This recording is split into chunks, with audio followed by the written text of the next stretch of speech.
বন্ধুরা, আজকে সপ্তাহের শেষের দিন খুব একটা বিপদে পড়ে গেছিলাম। বিপদটা বলতে হলো এই কারণেই, তার কারণ আমার ছেলের স্কুলে এবছর ও 11-এ।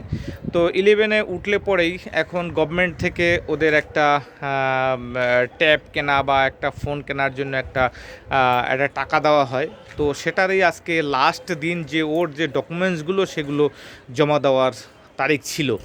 তো যেহেতু পরশুদিন মেসেজটা আসে ফোনে, আমি অতটা খেয়াল করিনি, কিন্তু যে আজকে যে সেকেন্ড স্যাটারডে যে ব্যাংক বন্ধ থাকবে, তো যথারীতি আমি ছেলেকে নিয়ে স্কুলে চলে যাই। ব্যাংকের সামনে যাই, দেখি ব্যাংক বন্ধ। ব্যাস, মাথায় হাত।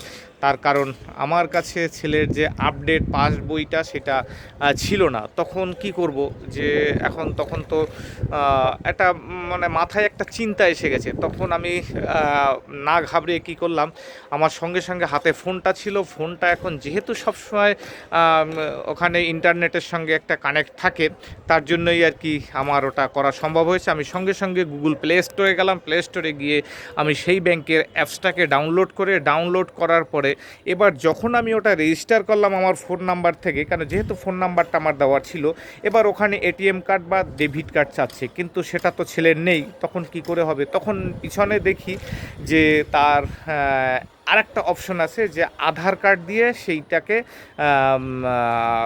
রেজিস্টার করা যায়। তো সঙ্গে সঙ্গে ওর আধার নাম্বারটা দিয়ে যখন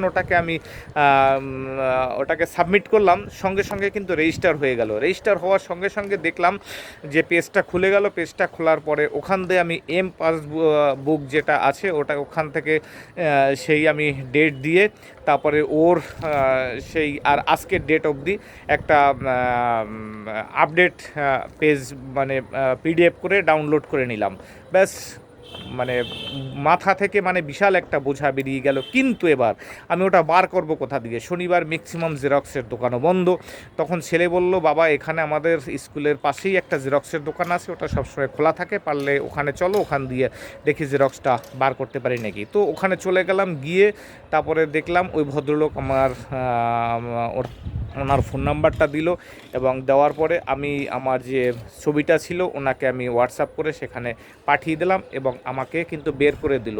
তো এটা আমার আজকের সমাধানটা আমি এইভাবেই করলাম। তো বন্ধুরা, ঘাবড়াবেন না। কখনো যদি এরকম কোনো বিপদে হয়, সঙ্গে সঙ্গে একটু মাথায় বুদ্ধি খাটাবেন। আর যেহেতু হাতে এখন একটা স্মার্টফোন থাকে সবারই, তো আশা করি যদি আপনার যে জিনিসটা কিন্তু নিজের মানে নাম্বারটা, ওখানে ফোন নাম্বারটা ওই ব্যাংকে যদি লিঙ্ক করা থাকে, তাহলে কিন্তু সঙ্গে সঙ্গে সেটা আপনার ফোনে চলে আসবে এবং আপনি সেটা সমাধান করতে পারবেন। তো এটাই আর কি একটু জানাবার বিষয় ছিল। আমি খুব আজকে একটু টেনশানে ছিলাম, তো সেটা আমি মুক্ত হয়েছি।